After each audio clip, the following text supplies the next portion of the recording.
La TVA, c'est cette invention grandiose made in France.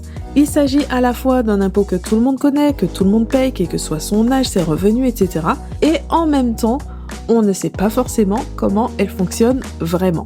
En tant qu'indépendant, en général, certains réflexes sont quand même présents, et parmi eux, la volonté de récupérer la TVA pour réduire le coût des dépenses courantes ou des investissements de l'entreprise. Bienvenue donc dans ce nouvel épisode du podcast J'aime la paperasse, où on va aborder cette notion déduire ou récupérer la TVA et les questions qu'elle entraîne. Donc, est-ce qu'on peut récupérer la TVA quand on est en micro-entreprise ? Est-ce que c'est vraiment un bon plan financièrement ? Est-ce que ça peut l'être ? Est-ce qu'on peut déduire la TVA sur tous ses achats professionnels ? Quelles sont les conditions pour récupérer la TVA ? Donc, vous voyez, on va aborder pas mal de choses. Cet épisode reste bien sûr une synthèse avec des éléments clés, ça ne remplace pas une formation complète et on va en reparler en fin d'épisode. Vous pouvez retrouver la formation Bonjour TVA pour gérer le passage à la TVA tout en douceur. Place donc à l'épisode du jour. Bonne écoute! Alors, on va commencer avec quelques idées reçues et la première, c'est on ne peut pas récupérer la TVA en micro-entreprise. Alors, au risque de me répéter, la TVA n'a rien à voir avec le statut juridique ou la forme d'entreprise. On peut tout à fait être à la fois en société et en franchise de TVA, ou au contraire être en micro-entreprise et soumis à la TVA. C'est totalement indépendant. Une micro-entreprise, on va rappeler ce que c'est. Ce n'est qu'une entreprise individuelle avec un régime fiscal et social simplifié. Mais la plupart des règles qui s'appliquent aux entreprises d'une manière générale s'appliquent aussi dans les mêmes conditions pour une micro-entreprise. En plus, le plafond de la micro-entreprise, il est actuellement de 77 700 € en prestations de services, 188 700 pour les activités de vente. Donc ça, ce sont les seuils valables entre 2023 et 2025, puisque ça évolue tous les 3 ans. Et ce seuil est beaucoup plus élevé que celui de la franchise de TVA. Ce qui veut dire qu'au-delà d'un certain montant de chiffre d'affaires, on est obligé de passer à la TVA, même si on est encore en micro-entreprise. Donc, si on reprend les seuils qui sont valables entre 2023 et 2025, on a une limite de 36 800 € de chiffre d'affaires pour les prestations de services et 91 900 pour les ventes. Donc ça, c'est la limite de la franchise de TVA. Vous voyez qu'il y a vraiment un grand écart entre la limite de la franchise de TVA et la limite de la micro-entreprise. On est à peu près du simple au double. Après, dans le détail, il existe différentes règles de franchissement des seuils pour un passage à la TVA, donc soit immédiat, soit après 2 années consécutives de dépassement des limites. Il y a 2 seuils différents, etc. Donc je ne reprends pas tout ici, mais il y a l'épisode consacré justement au passage à la TVA mode d'emploi.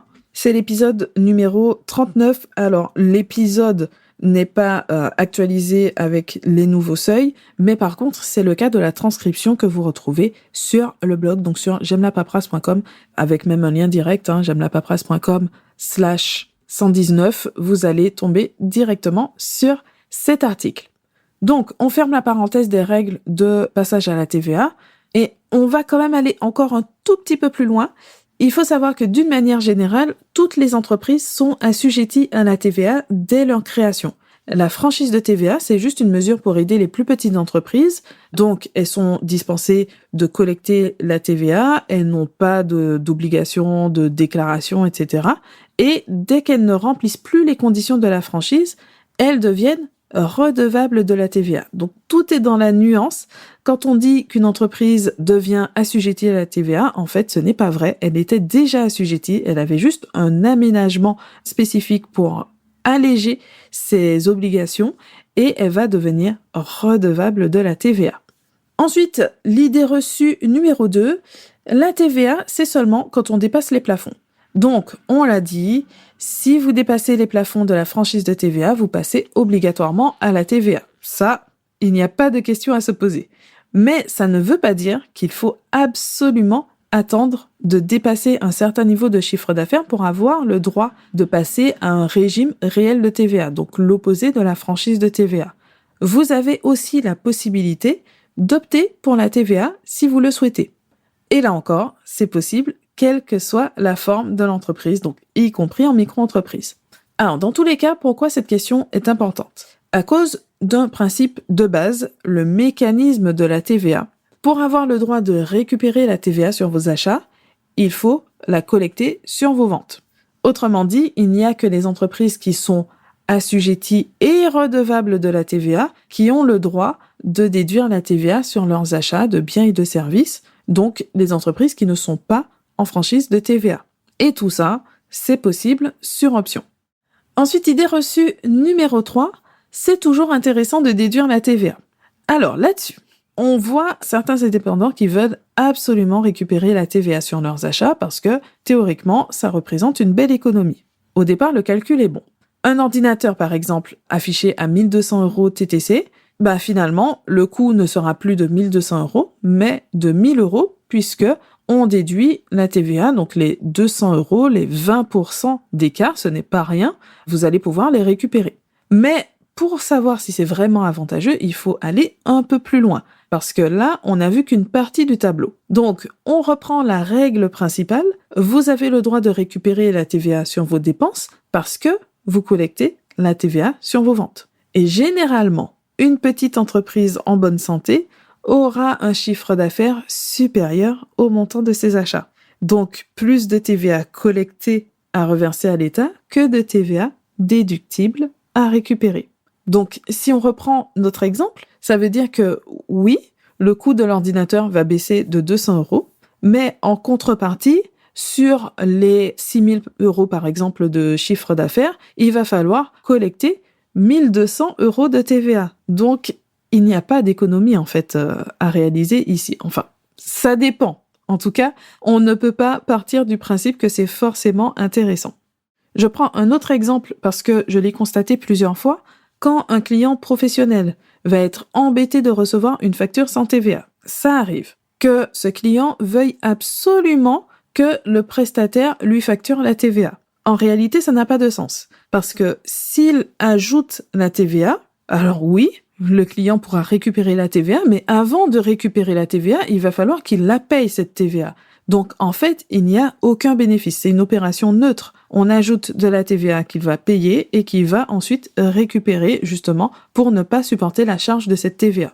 Cela dit, il est parfois intéressant, effectivement, de passer à la TVA, même sur option. C'est le cas en particulier si vous travaillez essentiellement en B2B, donc avec des clients professionnels. Et là, on parle des clients professionnels qui vont eux-mêmes pouvoir récupérer la TVA. Donc, on va reprendre un exemple. Si jusqu'à maintenant, vous facturiez votre prestation à 1 000 € en taxes, vous ajoutez la TVA par-dessus, donc ça va faire un nouveau tarif de 1 200 € TTC.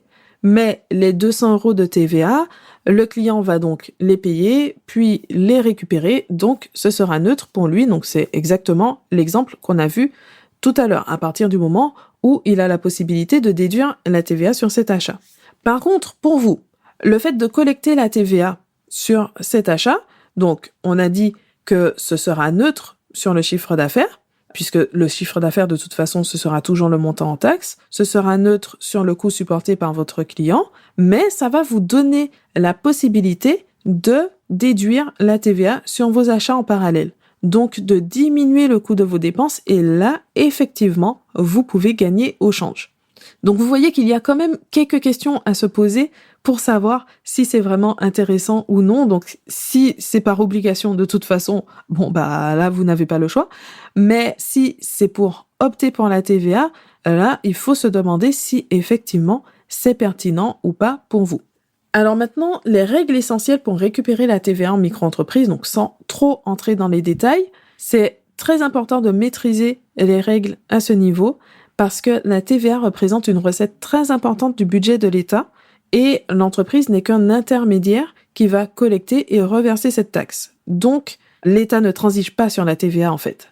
Alors, pour avoir l'esprit tranquille d'une gestion saine, éviter d'avoir à reverser des sommes parfois élevées ou de payer des amendes, c'est toujours mieux de savoir comment ça fonctionne et de pouvoir respecter les règles.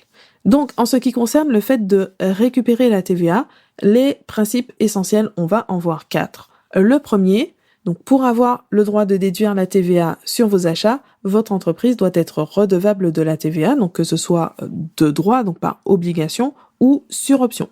Donc ça, on l'a vu, c'est le mécanisme de base de la TVA.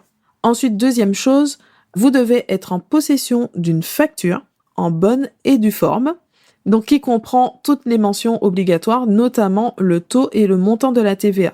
Il est hors de question de rajouter ça à la main vite fait sur une facture qui a été éditée par une entreprise, donc c'est important de vérifier que vos documents vous permettent de déduire la TVA. Ensuite, troisième point, il doit s'agir d'une dépense professionnelle. Donc, c'est un point qui peut sembler évident, mais je vous assure que quand j'étais inspectrice des impôts, j'ai déjà vu des choses bizarres avec des factures personnelles subtilement glissées dans la comptabilité et parfois ça donne des choses assez cocasses. Ensuite, quatrième point, la dépense ne doit pas être concernée par une règle particulière qui interdit de déduire la TVA. Donc là, c'est plutôt une histoire de savoir les principales exceptions. Donc par exemple, on ne peut pas récupérer la TVA sur les frais de transport de personnes, donc que ce soit en train, en avion ou autre, vos déplacements, d'une manière générale, ne permettent pas de récupérer la TVA. Donc ça, c'est une règle vraiment qui ne s'invente pas, d'où l'importance de bien s'informer, se former en amont pour savoir comment ça fonctionne et éviter certaines erreurs. Donc voilà pour les grands principes qui répondent aux principales questions sur l'intérêt de récupérer la TVA, les conditions et les limites donc que l'on a vues.